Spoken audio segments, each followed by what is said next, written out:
우리가 보는 이 목전에서 행하시는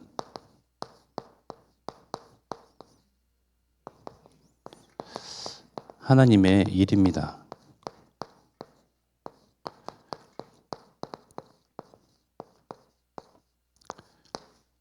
하나님은 분명 우리가 두 눈 뜨고 있는 그 앞에서 하나님께서 하셨던 일들을 우리 증거 삼고 또 그 가운데에 우리는 하나님께서 하신 것을 보며 하나님은 살아계시다. 믿음의 고백을 할 수가 있습니다.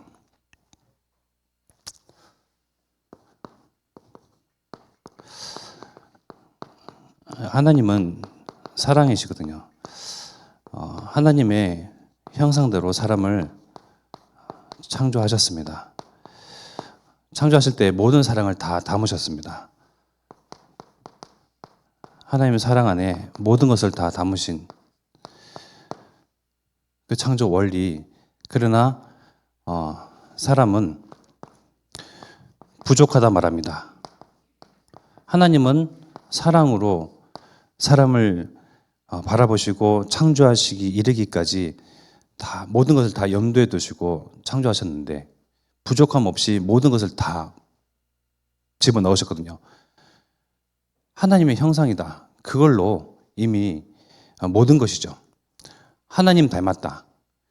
하나님 같은 그런 영광, 하나님과 같은 능력, 하나님과 같은 모든 축복이 이미 담겨져 있는데 사람들은 부족하다 말을 합니다. 그래서 하나님처럼 되는 뭔가 다른 비결, 이 비결이 바로 선악과에 있다라고 판단을 한 거죠. 하나님은 완전하게 사람을 지으셨습니다. 그러나 사단에게 속은 아담과 하와는 부족함을 느낍니다. 나도 하나님처럼 됐으면 좋겠다. 이미 하나님과 같은 그런 큰 축복과 능력과 영광, 사랑과 모든 것을 다 부여받은 그런 인간임에도 불구하고 내가 신이 되겠다. 내가 귀엽고 주인이 되겠다. 이 모든 것을 다 하나님께서 다스리고 또 이 모든 것에 충만하고 이 모든 것을 정복하고 이 모든 것에 주인 되도록 또 왕이 되도록 하나님께서 세우셨음에도 불구하고 또 주인이 되겠대요. 내가 하나님처럼 되겠다. 선악과는 하나님처럼 되는 그런 비결이 아니고요. 하나님에 대한 감사할 수 있는 도구죠. 감사할 수 있는 도구. 왜 선악과를 보면서 감사할 수 있는 도구로 삼느냐? 선악과를 먹는 날에는 너희가 반드시 죽는다. 선악과를 통해서 죽음을 체험할 수 있어요. 아담과 하와에게 하나님께서는 생육이죠. 번성입니다. 충만입니다. 다스림입니다. 계속 생명이 뻗어나가고 계속 생명이 번창하고 번성하는 축복을 받았습니다. 어디서든지 죽음을 맛볼 수가 없습니다. 사람이 계속 축복만 그리고 응답 그리고 역사 누림만 있다 보면요 감사를 잊어요. 우리가 저와 여러분들도 마찬가지지만요 내 지금 붙어있는 호흡과 생명이 또 뛰는 심장이 감사하다라고 느낄 때가 언제냐면요 장례식장에 가게 되면요. 사람은 참 희한하죠. 늘 망각의 정말 동물입니다. 동물. 잘 잊어요. 내가 살아있구나. 붙어있는 호흡과 뛰는 심장이 감사한 거구나. 언제 이것을 정말 간절하게 느낄 수 있냐면 다른 사람의 죽음을 마주할 때요. 이번 주에도 우리 목사님과 우리 권사님과 같이 이제 하간 예배를 드리게 됐는데요. 꼭 그러한 장례식장 또 다른 사람의 죽음 그런 것들을 보면서 야, 이 생명이 감사하구나. 비로소 깨닫고 또 상기하고 기억해낼 수 있는데 정말 동물인 게 뒤돌아서면 지금 뛰는 심장, 호흡 모든 것이 당연한 것인 양 누려요. 그죠? 내가 스스로 펌프질을 해서 심장이 뛰게 하고 호흡도 막 자연스럽게 당연히 되는 거고, 그러니 나도 내 인생의 모든 것을 스스로 할 수 있다. 내가 주인이다. 이제 생각이 들어온 겁니다. 감사의 대상은 누구냐? 바로 하나님이거든요. 우리에게 생명을 주시고 호흡을 주시고 만물을 누릴 수 있도록 권세와 신분 주심, 이 하나님에 대한 감사. 선악과를 바라보면서 내가 이 모든 것을 다스리고 누릴 수 있으나 모든 것을 무로 돌릴 수 있는 것이 바로 선악과잖아요. 모든 것을 무로 돌릴 수 있다니까. 무. 유에서 무. 바로 저것을 바라보면서 언제든지 나도 죽을 수 있는 존재. 모든 것을 다 누리고 왕처럼 주인 행사하면서 살지만 나도 한낱 호흡 끊어지고 심장이 멈추면 죽을 수 있는 존재. 내가 저 하나님의 언약을 어기고 선악과에 딱 손을 뻗는 그때부터 내게 찾아오는 죽음. 그러나 오늘 선악과를 바라보면서 죽음을 주신 것이 아니고 하나님 내게 생명을 주시고, 저 선악과를 바라보면서 또 오늘도 호흡을 주시고, 저 선악과를 바라보면서 내가 관절이 움직이고 다리가 움직이고 팔이 움직이고 심장이 뛰는 그 모든 것을 선사하신 이 바로 하나님. 감사의 도구로 선악과를 바라봐야 하는데 하나님처럼 되는 다른 비결. 사단의 그 말에 혹하여서 기웃고 이제 부족하다 느끼니 불신앙을 하는 거죠. 하나님의 말씀에 대한 불신앙, 하나님의 언약에 대한 불순종. 그로부터 사람에게는 드디어 죄가 찾아왔습니다. 죄로 말미암아 이제는 사망 선고받은 상태에서 이제는 죽음을 기다리고 있으나 하나님께서는 여전히 우리를 사랑하시사 사랑의 결정체,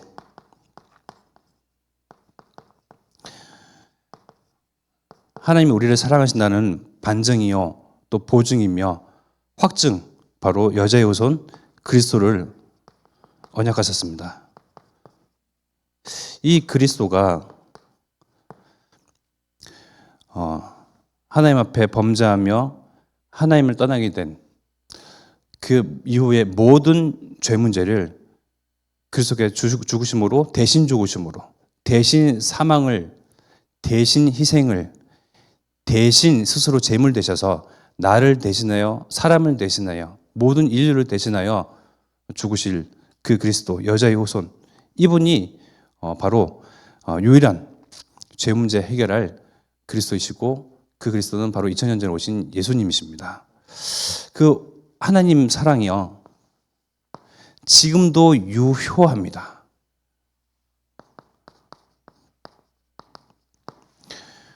우리 부모님들의 자녀를 향한 사랑은 언제까지일까요? 저도 생각을 해봅니다. 네, 부모님이 자녀를 향한 그 사랑은 영원하죠. 영원한데요. 저도 부모가 돼보니요, 하는 거 보고 그런 마음이 들더라고요. 말 안 듣고 뺀질거리고 막 그러면요, 방귀를 들고 불순종을 하잖아요. 그럼 이 마음이 싹 사라져요. 사람인자 그래요. 여러분들 부모는 자녀들을 영원히 사랑하진 않습니다. 하는 거 보고 영원히 사랑합니다. 그러나 사람은, 또 자녀들은 부모에게 받은 사랑을요 당연하게 받아들이죠. 당연하게 받아들이면 안 되는 거예요. 감사를 끊임없이 찾아야 됩니다.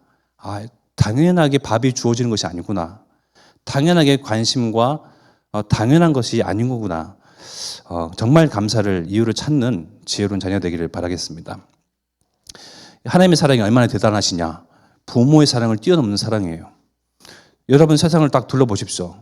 TV를 틀어보시고 미디어를 보십시오. 어떻습니까? 하나님이 어디 있냐 하면서 온갖 흑암 문화는 하나님과 반대되는, 완전히 창세기 3장, 6장, 11장에 딱 갇혀 있는 그 문화로요 모든 세계를 장악하고 있습니다. 그 사상과 교육과 그 모든 것에는요 철저하게 하나님을 배제시킨 그런 것들이 다 모든 전 인류와 모든 세대를 다 장악하고 있습니다. 그럼에도 불구하고 하나님은 세상을 진멸시키지 않고 계시잖아요. 인간인 제가 봐도 빨리 쓸어버렸으면 좋겠다, 빨리 무슨 일이 터지면 좋겠다 라는 생각이 들거든요. 그렇지 않습니까? 의의가 어디 있습니까? 정의로운 게 어디 있습니까? 선이 어디 있습니까? 다 자기 욕심을 채우고 자기 유익과 이익을 찾기 위해서 거짓말하고 사기치고 전쟁하고 빼앗고 죽이고, 그러한 세상 우리가 봐도요 그냥 다 끝냈으면 좋겠는데, 하나님은 언약을 성취하시기 전까지 계속 이 세상을 향한 그 사랑을 끊임없이 갖고 계시는데, 바로 저와 여러분들, 호남 세계 후대 복음화 하나님의 언약과 방향 맞춘 우리들을 통해서 세상을 이처럼 사랑한다는 것을 계속 드러내고 계신 겁니다. 하나님의 사랑의 대변자가 됩니다. 하나님의 사랑을 증거하는 저와 여러분들입니다. 하나님이 여러분들을 사랑하십니다. 우리가 막 이렇게 선을 베풀고 막 뭔가 그래 하잖아요. 하나님께 세상을 향한 그 사랑 중에 가장 큰 사랑은요, 바로 예수 그리스도시거든요. 예수 그리스도를 증거한 그 일이 세상을 이처럼 사랑한다, 영원히 사랑한다, 당신과 세상과 이 세대를요 하나님은 배제시키지 아니하시고 외면하지 아니하시고 고개를 돌리지 아니하시고 결코 잊지 아니하시고 망각하지 아니하시고 끝까지 사랑하신다 함을 어떻게 드러낼 수 있습니까? 바로 우리가 복음 증거함으로써 그 세상을 향한 그 사랑을 우리는 대변해 드리는 겁니다. 복음 증거는 하나님의 이 세상을 향한 그 사랑을 대변하는 겁니다. 우리 말씀 가운데서 또 언약을 확인할 것은 하나님의 민족임에도 불구하고 하나님께서 찌뽕하고 탁 선택하신 그 족속 이스라엘 민족 통하여서 그리스도 여자의 후손이 오실 것을 언약하시면서도 불구하고 먼저 선택받은 그 민족이잖아요. 그럼에도 불구하고 신명기 1장 27절에 뭐란 말합니까? 장막 중에서 원망하여 이르기를 여호와께서 우리를 미워하심으로 아모리 족속의 손에 넘겨 멸하시려고 우리를 애굽 땅에서 인도하여 내셨도다.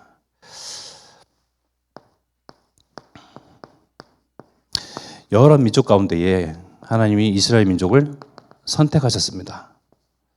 선택하신 이유는요, 이 민족 가운데서 그리스도가 오실 것이기 때문입니다. 네, 우리가 흔히 아는 랜덤입니다. 랜덤. 여러 민족이 있죠.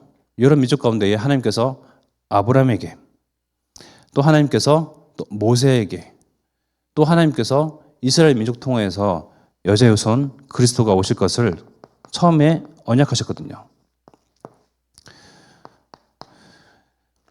그러면 이제는 이 민족은 하나님의 손에 붙들려 있는 겁니다.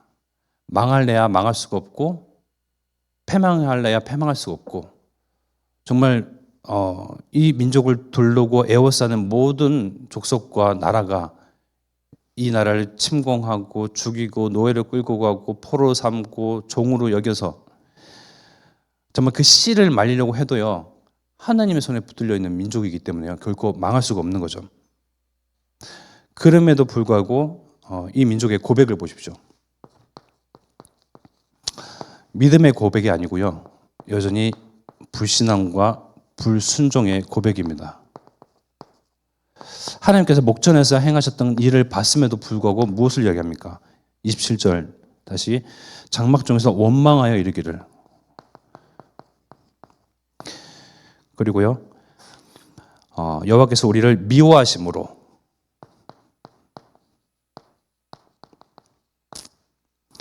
어떻게 됐다고요? 아모리 족속의 손에 넘겨 멸하시려고 우리를 애굽 땅에서 인도하여 내셨도다.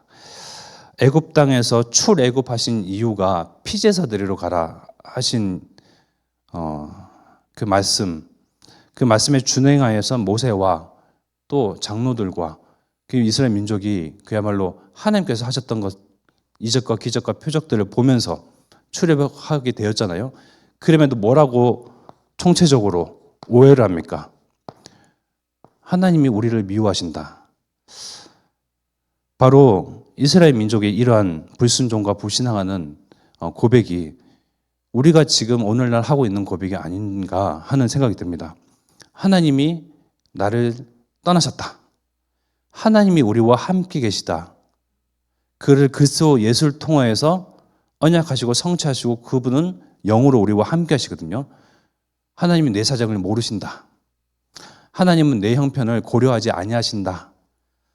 하나님에 대한 끊임없는 원망. 이스라엘 민족과 우리의 수준이 똑같아요. 그리고 하나님이 우리를 미워하신다. 얼마나 애 같습니까? 그죠? 저 수혜가 지금 이제 만으로 3살, 3년, 인생 산 지 3년밖에 안 됐거든요. 이제 4년 다 돼가는데, 엄마 미워. 어떨 때는 아빠 미워. 엄마는 나 안 좋아해. 아빠는 나 안 사랑해. 막 그래요. 하나님이 우리를 미워하신다. 미워하시기 때문에 암모리 족속에게 우리를 멸하도록 그들의 손으로 우리를 치도록 죽이도록 굳이 우리를 애굽에서 이끌어내셨다. 하나님의 그 언약의 여정, 그런 빛의 여정을 전혀 생각하지 못하고 망각하고 또 까먹고 그저 보여지는 현상, 지금의 처지, 형편만 따지고 보니 하나님에 대한 끊임없는 원망과 오해만 일삼는 그 이스라엘 민족의 고백. 이 고백을 들으면서 나와 같은 고백이 아닌가. 우리가 받고자 하는 응답이 있거든요. 우리 개인 또 가정, 가문에 받고자 하는 응답이 있습니다. 시급한 기도 제목들이 있습니다. 하나님은 묵묵부답인 것 같고 아무 일도 행하지 않는 것 같습니다. 그냥 나를 불신자처럼 내버려 두셨더라면 시원하게 술도 마시고 세상 사람들처럼 놀고 스트레스 풀고 하건만은 굳이 나를 구원해내셔서 술도 못 마시게 만드시고 나를 정말 뭔가 율법에 갇히게 만드시고 그러고 있잖아요. 그렇게 하나님에 대한 원망과 끊임없는 오해와 그런 것으로 하나님은 사랑의 하나님이 아니고요. 뭔가 베베 꼬인 하나님. 어떻게 보면 돌아가신 듯 해 보이는 하나님. 무능해 보이는 하나님. 꼭 응답 그리고 열매 역사만 일어나는 전도자에게만 함께 하시는 하나님. 이런 식으로 오해하는 모습들을 보면서 우리가 나 자신을 한번 비춰봐야 되겠습니다. 28절에 우리가 어디로 가랴 우리의 형제들이 우리를 낙심하게 하여 이르기를 그 백성은 우리보다 장대하며 그 성읍들은 크고 성곽은 하늘에 닿았으며 우리가 또 거기서 안악 자손을 보았노라 한도다 하기로. 이제 하나님에 대한 원망을 하죠. 불순종을 합니다. 하나님께서 주시고자 하셨던 그 가나안 땅, 그들의 형편을 또 이제 보니까요. 육신의 시선으로 바라보는 그러한 세상에 대한 평가입니다. 낙심하게 하여 말하기를 그 백성 우리보다 장대하다.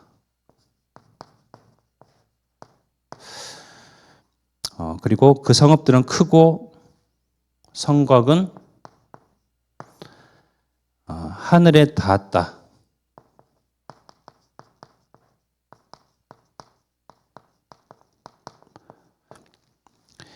그리고 우리가 또 거기서 안악 자손을 보았노라 한도다 하기로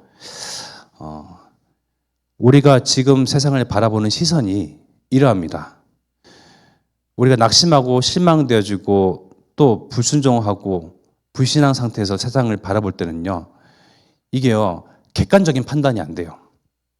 객관적인 판단. 이들이 장대한데 한 10m 좀 못 된다. 제가 10m 좀 못 되거든요. 키가 1m 75인가 4죠. 10m가 좀 못 돼요. 그러니까 무슨 말입니까? 굉장히 불신앙하고 불순종하고 그런 상태에서 하나님은 없어. 하나님 우리를 미워해. 하나님에 대한 원망을 가지고 세상을 바라볼 때 정말 이 거짓말과 뻥을 부풀려서 튀겨서 이야기하는데 그 성곽이 하늘에 닿았다. 객관적 판단을 정확하게 못한다. 호남과 세계와 후대 복음화는 하나님의 언약이죠. 그리고 우리의 형편을 바라보니 뭐가 없어요. 부족해요. 30년 전이나 지금이나 동일해요. 훈련을 받아왔으나 지금과 예전과 과거는 동일한 듯 해 보입니다. 과연 그럴까요? 세상은 과연 화려해 보이고 어마어마해 보이고 그들의 과학 문명은 하나님 없는 그런 사상에 깔려있는 과학 문명은 정말 하늘을 닫고 우주를 뚫을 그런 기세이며 사람들이 연합하고 합심하여서 복음을 멸시하고 교회와 또 주의 종들과 또 성도들에 대한 핍박을 가하는데 우리가 세상을 바라볼 때 그들의 배경은 무엇입니까? 세상의 배경은 무엇입니까? 일론 머스크입니까? 세상의 배경은 그 기름 장사하는 수많은 수천조의 돈을 가지고 있는 그러한 자들입니까? 성공자들입니까? 그들의 배경은요, 흑암이거든요. 자, 흑암은 가위바위보입니다. 가위는 누가 이기죠? 바위가 이기죠. 바위는 누가 이깁니까? 보가 이겨요. 쉬운 원리예요. 흑암은 누가 이기시죠? 예수 그리스도요.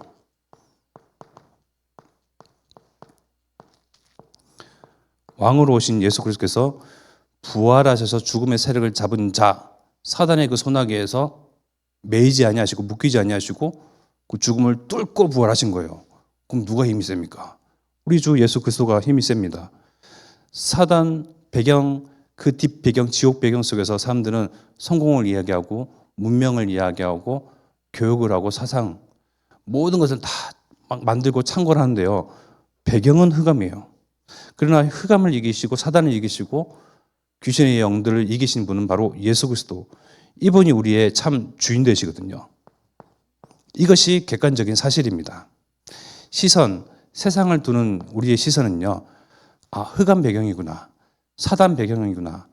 우리가 보는 성공자, 의리의리해 보이는 기업, 정말 수많은 정말 능력 있는 국가, 사람, 그 뒷배경을 우리가 보면요. 결코 주눅들 이유가 없습니다. 결코 우리가 쫄 필요가 없는 거예요. 그러나 이스라엘 민족, 하나님과 함께 하시고 이스라엘 민족 통해서 분명히 그리스도 오겠다, 보내겠다, 언약하신 그러한 민족의 세상을 바라보는 시선은 이러하죠. 하늘에 닿았다. 뻥도 참 그러죠. 불신앙을 갖게 되면요. 이게 너무나 세상이 커 보이는 겁니다. 그래서 29절에 내가 너에게 말하기를 그들을 무서워하지 마라. 두려워하지 말라. 자, 이제 형편에 맞지 아니한 얘기를 합니다. 무슨 소리냐? 이러한 세상과 이러한 우리의 대적자들을 봐라. 얼마나 우리보다 키가 큰데 10m가 안 된다. 성곽을 봐라. 하늘을 다 있다. 근데 형편 맞지 않는 이야기를 해요. 뭐라고 얘기합니까? 두려워하지 마라. 염려하지도 말고 근심하지도 말라. 그리고 무서워하지도 말라. 왜요? 30절에 너희보다 먼저 가시는 너희의 하나님 여호와께서 애굽에서 너희를 위하여 너희 목전에서 모든 일을 행하신 것 같이 이제 너희를 위하여 싸우실 것이며 두려워하지 말고 무서워하지 마라. 그리고 당신들의 목전에서 일을 행하시는 여호와 하나님, 그 하나님의 솜씨를 보아라. 하나님께서 하시는 전도운동을 봐라. 하나님께서 문을 여시고 행하시는 선교운동 보아라. 하나님께서 분명히 성취하실 호남 세계 후대 복음화의 일들을 봐라. 봐서 증인이 되어라. 그죠? 너희보다 먼저 가시는 너희의 하나님 여호와께서 애굽에서 너희를 위하여 너희 목전에서 모든 일을 행하신 것 같이 애굽에서 어떤 일을 하셨습니까? 행하셨던 일, 과거입니다. 과거에 10가지 기적. 이거는 부인 못하거든요. 하나님이 우리를 미워해. 하나님이 이제 우리를 떠났어. 하나님 우리와 함께하지 않아. 하나님 우리 민족을 버렸어. 우리 앞에 있는 저 원수, 저 민족들 그들에게 우리를 그냥 내어 버려두셨어. 하나님께서 하신 그런 애굽에서 너희를 위하여 너희 목전에서 모든 일을 행하신 것 같이 이제도 너희를 위하여 싸우실 것이며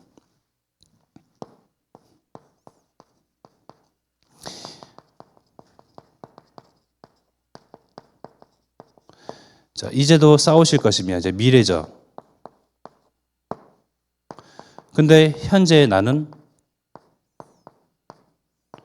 불신하고 있단 말입니다. 현재 내가 중요해져. 우리 과거에 여러분들이 지금까지 살아오시는 그 가운데에 그러한 순간순간마다 행하셨던 하나님의 기적들, 베푸셨던 은혜들, 또 선사하셨던 축복들 여러분들이 다 체험하면서 지금까지 오셨습니다. 나도 죽고 싶다라는 생각을 해보셨죠? 그 순간순간 하나님이 우리의 목숨줄을 잡으시고 마음을 부여잡으시고 우리를 내팽개쳐 두시지 아니하시고 우리를 떠나지 아니하시고 우리를 성령께서 꽉 붙들고 계셨었어요.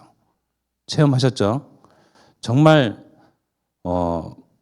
너무나 낙심되어지고 완전 절망 가운데 빠져있던 그런 순간순간의 과거의 그런 일들 가운데 하나님께서 또 그 일들을 넘기시게끔 또 거기서 완전히 자빠지지 아니하고 정말 내팽개쳐 두지 아니하시고 또 순간순간 생각 속에 마음 속에 또 말씀으로 또 예배 속에 불현듯 은혜를 주시고 마음을 여시사 또 인생의 줄을 끈을 부여잡고 지금까지 이오게 하셨던 그 하나님의 10가지 이스라엘 민족에게 행하셨던 그 일들과 같은 그런 사건들은 여러분들이 이미 다 체험하셨습니다.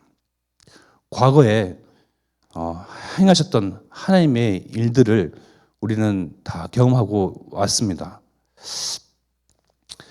그것과 같이 하나님은 이제도 우리를 위해서 싸우실 능하신 하나님이시다. 그래서 지금 내가 불신앙에 빠지지 마라. 지금 나의 세상 또 이 현상 그리고 일들과 문제, 상황들을 바라보는 그 시선 정말 영적인 객관적인 시선을 가지고 누가 이기셨는지, 누가 주인인지, 누가 우리와 함께하는지 확인해보라. 그리고 확신을 가지며 나는 더 이상 불신앙하지 않으리 확정하고 확정하라. 31절에 광야에서도 너희가 당하였거니와 사람이 자기의 아들을 안는 것 같이 너희의 하나님 여호와께서 너희가 걸어온 길에서 너희를 안으사 이곳까지 이르게 하셨느니라 하나. 우리가 걸어온 것 같은데요. 하나님께서 우리와 함께 하시는 임마누엘 축복 속에서 사실은 우리는 편안하게 인도받아 왔습니다. 수많은 문제, 수많은 그런 사건 우리가 많이 해치고 뚫고 넘기고 이기고 지금까지 온 것 같은데요. 순간순간마다 하나님이 힘주시고 문을 여시고 역사하시고 사단에게 잡히지 아니하도록 그리스도의 은혜를 충만케 하시고 지금도 불쑥불쑥 순간순간 생각 속에 불신함과 또 불순종으로 말미암아 이 언약의 여정 이탈할 생각, 주저앉을 생각, 뒤돌아갈 생각 그런 생각 속에도 하나님께 또한 예배와 또 말씀과 강단 통화에서 또 순간순간마다 주시는 그 하나님의 지혜와 은혜 그로 말미암아 하나님은 사실상 우리를 그 아들 또 딸 자녀를 안는 것 같이 이곳까지 지금까지 또 앞으로도 탁 안아서 인도해 내시는 임마누엘 하나님이다. 그 하나님을 의지하고 그 하나님을 바라보고 그 하나님에 대한 확정을 가져라라는 말씀입니다. 32절에 이 일에 너희가 너희 하나님 여호와를 믿지 아니하였도다. 총체적인 문제죠. 이스라엘 민족의 문제입니다. 33절에 그는 너희보다 먼저 그 길을 가시며 정말 중요한 말씀입니다. 먼저 그 길을 가시며 장막 칠 곳을 찾으시고 밤에는 불로 낮에는 구름으로 너희가 갈 길을 지시하신 자이시니라. 우리 인생은 캠프 인생입니다. 내 현장이 캠프입니다. 내 가는 모든 여정 캠프입니다. 캠핑 갈 때 모든 도구들 다 이게 싸들고 막 이렇게 준비하고 막 하잖아요. 모든 준비를 다 하나님께서 다 마치셨습니다. 심지어 먼저 그 우리가 가는 그 여정 길을요 앞서 가신대요. 앞서 가셔서 뭐 하죠? 또 누울 곳, 자녀들을 이렇게 눕힐 곳을요 찾으십니다. 땅도 평탄화하십니다. 우리가 군대에서 저 야영을 하는데요, 땅을 평탄화하는 작업을 해요. 이렇게 돌에 베기면 안 되잖아요, 등이. 하나님이 그 일을 하신다니까요. 왜 그 일을 굳이 하나님께서 하십니까? 왜 수고를 하십니까? 언약의 백성을 하나님께서 결코 놓치지 아니하십니다. 언약의 백성, 하나님께서 그 언약 주신 바를 이루시기 위해서 하나님께서 일을 다 하신다는 겁니다. 내가 수고하는 것 같습니까? 내가 뭔가를 막 애쓰는 것 같습니까? 내가 노력하는 것 같죠? 하나님 다 하신다니까요. 다시 한번, 그는 너희보다 먼저 그 길을 가시며 장막 칠 곳을 찾으시고 밤에는 불로 낮에는 구름으로 너희가 갈 길을 지시하신 자이시니라. 이 하나님이 우리와 임마누엘로 함께 하십니다. 호남 세계 후대 복음화 우리가 언약 붙잡고 있는데 내가 조급합니다. 237 나라와 5천 종족 복음화 우리가 언약을 붙잡았다고 하는데 우리가 거기에 안달난 것처럼 막 보여요. 왜? 아무 일도 안 일어난 것처럼 보이거든요. 그러나 우리가 보는 시선 그 뒤편에 여러 민족 가운데에 도무지 일어날 수 없는 일들을 하나님께서 지금도 행하고 계십니다. 이슬람 민족, 이슬람 종교, 다른 종교, 그런 사람들 어떻게 구원해내겠습니까? 그죠? 근데 하나님은 하나님의 방법으로 그 일들을 행하고 계시더라고요. 그런 것들을 여러 선교사님들을 그런 일들을 통하여서 또 간증과 사역의 보고를 통해서 우리는 볼 수가 있습니다. 체험할 수가 있습니다. 아, 결국 하나님은 내가 두 눈으로 내가 보는 것으로만 반응하고 보는 것만 믿고 보는 것만 확정하는데 보이지 않는 다른 곳에서 하나님의 일을 행하고 계시는구나. 하나님은 그 언약의 일을 우리에게 주셨고 언약 잡게 하셨는데 그 일에 가장 성실하신 분이 하나님이시구나. 가장 뛰시는 분이 하나님이십니다. 그 하나님과 함께 동행하면서 우리는 편안하게 하나님의 전도운동, 선교운동을 보는 자, 증인으로 서기를 바라겠습니다. 그래서 정말 내 마음에 그것을 보고 확인하고 확신하며 확정하여서 우리 후대 앞에서 하나님은 이런 하나님이시더라. 우리에게 호세오의 언약 주셨고 그 언약을 이렇게 성취해 가시더라. 우리 목전에서 행하셨던 그 하나님의 우리가 딱 보고 듣고 아는 바를요 고스란히 전달하며 우리 후대들은 그런 빛의 언약의 여정 그 이정표대로 따라가도록 그 일에 우리가 먼저 증인으로 서야 되겠습니다. 이 말씀 붙잡고 우리가 합심하여 기도하겠습니다.